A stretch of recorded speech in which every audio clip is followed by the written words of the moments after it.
Najlepše bajke sveta. Knjiga o džungli. U vreme dok je džungla još bila tiha i tajanstvena, ženka pantera po imenu Bagira često se dugo šetala prašumom.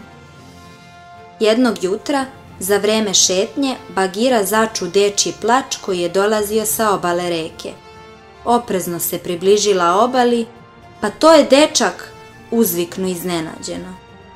Bagira odluči da dečaka odnese vučici koja je imala mladunce. Hranila ga je i brinula se o njemu kao da je njeno. Oduševljeni što imaju još jednog člana porodice, nazvaše ga Mogli. Mogli je sretno rastao u džungli i sa svima se sprijateljio, a naučio je i jezik životinja. Ali džungla je za Moglija krila mnoge opasnosti.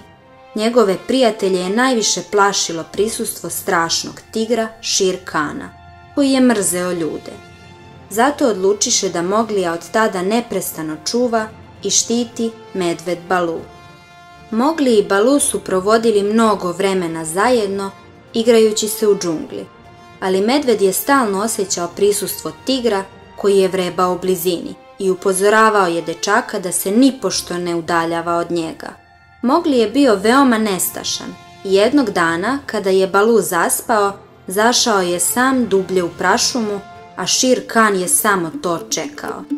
Na sreću, verni Balu stigao je na vreme da spase dečaka.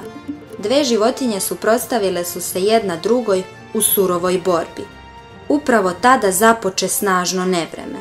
Grom udari u jedno drvo i izazva požar.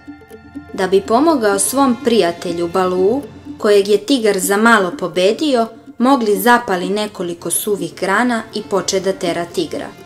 Razjarena zver koja se plašila vatre pobeže u džunglu.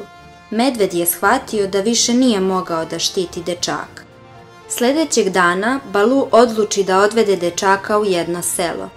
On je isprva bio uplašen, ali se ubrzo sprijateljio sa jednom devojčicom i ona ga povede ka kolibama u selu.